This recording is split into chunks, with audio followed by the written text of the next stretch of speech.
everybody, it's Carrie here from Midwife in Detroit. Thanks so much for joining me. Today we're going to talk about signs and symptoms of labor.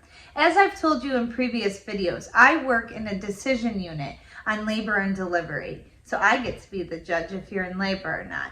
So here's some signs and symptoms that bring women in that indicate false labor, and we're going to talk about signs and symptoms of true labor.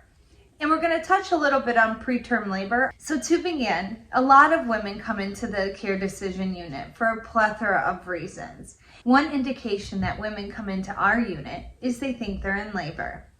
So here are some signs and symptoms that you may be in labor. Number one, regular contractions. They should be painful enough to stop you in your tracks. Painful enough where you can't continue on a conversation, but you're pretty comfortable in between your contractions. So what does a contraction feel like? Women experience contractions very differently, and it mostly depends on how your baby's positioned in your pelvis. If you're experiencing them in your abdominal region, would feel like a very intense period cramp. It typically starts low in the abdomen, travels high up to the top.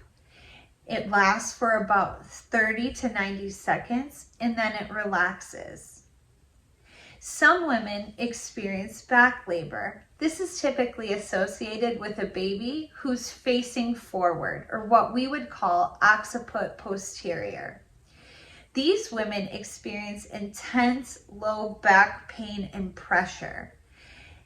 Rather than feeling most of the pain in your abdomen, it feels like rectal pressure or like your pelvis is separating. So first we're going to start off with, how do I time a contraction? Now, there's very easy apps that you can download on your phone, and you just hit the button and it does the work for you. But if you don't want to download an app on your phone, here's how we would time them. So when you start to experience contractions, that would be the start of the pain. And if you want to know if what you're experiencing is a contraction, you can go ahead and put your hands on your belly, and it should feel nice and firm, and then relax. When you start to feel the cramp or the backache or the lower pressure in your abdomen, you're going to hit your timer. We time contractions from the start of one contraction through the pain until the next contraction, and then you stop your timer, and then you do it again. Start to start. And when your contractions are 3 to 5 minutes apart for at least an hour, and you're not experiencing any of the signs and symptoms we're going to talk about after this, just contractions, we would have you come in. So moms who have had more than one baby, we would tell you to come in when your contractions are 10 to 15 minutes apart for at least an hour, and they should be painful enough where you can't continue with conversation or you have to stop and take a break. So if you are experiencing any of these symptoms outside of contractions, you need to come in. So if you think your water's broke, here's a couple considerations for you to take before coming in. Number one, note the time that you experience the first leaking of fluid. The second thing is, note the color. Is it clear? Is it bloody? Is it yellow? Or is it green? And next, note the amount. A lot of women, as they reach the end of their pregnancies, may have small leakage of urine. And a lot of women also have increased vaginal discharge. So a lot of times they may think that this is leaking fluid. Also, just a thought, please, if you've had recent sexual intercourse and it was unprotected, think about what may be in your vagina before you come to the ER, because sometimes it's not always fluid. Put on a pad, walk around. If it continues to soak and get saturated, come on in. We want you to come in if you're leaking fluid, even if you're not experiencing contractions. This can set you up for a host of problems such as infection, so we'd want you to come in right away. Also, if you experience any vaginal bleeding that's heavy like a period, with or without contractions, we would want you to come in right away. We would want you to keep track of your baby's movements during this period. If at any point you experience a decrease in fetal movements and fetal kick counts, so generally it should be about 10 times in a total of 2 hours, we'd want you to come on in. Now, as I disclosed in the beginning, all of the signs and symptoms that I presented are for a person who has experienced an uncomplicated pregnancy. Hey Rocco, you want to hear a joke? Why is it hard to trust a cat? Because they have many tall tails. Talking a little bit about preterm delivery.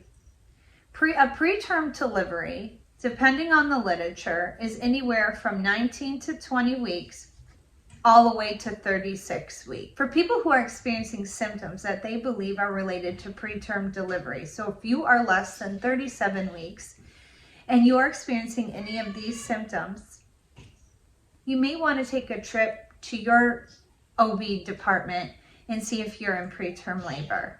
So for anybody who's having preterm contractions, the pain tends to be a little bit more subtle than a full-term delivery that tend to be more painful. You may experience pain in your groin or your thighs. And just like in a full-term pregnancy, in the preterm pregnancy, if you're unsure if those pains or the cramping that you are experiencing is preterm labor, you can go ahead, put both hands on your abdomen, and at the point you're experiencing the pain, this may indicate you're having a contraction. So it is very normal in full-term and preterm deliveries to have what is called a Braxton Hicks contraction. These are what's considered a practice contraction. They can occur when you're dehydrated, if you've done exercise, if your bladder is full, or after sexual intercourse. And the difference between a full-term contraction that would indicate labor and a preterm or Braxton Hicks contraction is typically timing.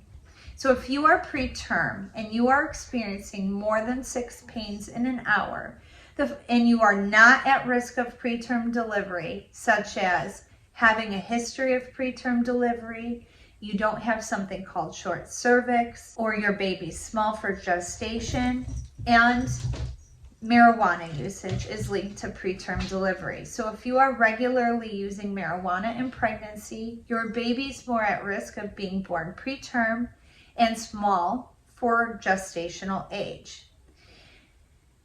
So back to preterm contractions. If you are experiencing more than 6 cramps in 1 hour and you are not at risk of preterm delivery, as discussed with your healthcare provider, the first thing you should do is sit down, drink 2 to 3 glasses of water, rest on your left side, and see if the pains go away or slow down. If after you've done that and they're still continuing, and they are continuing past 1 hour or more than 6 times in an hour, you should come on in. If at any point in preterm you also are experiencing leaking of fluid, vaginal bleeding that's heavy like a period, or mucus like discharge that's regular, we would want you to come in to the triage department. So I hope I've answered all your questions on if you think you're in labor.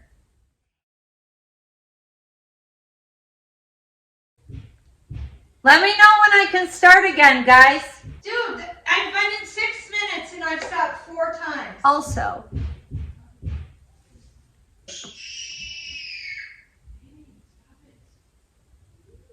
regular contractions. My house is a zoo today.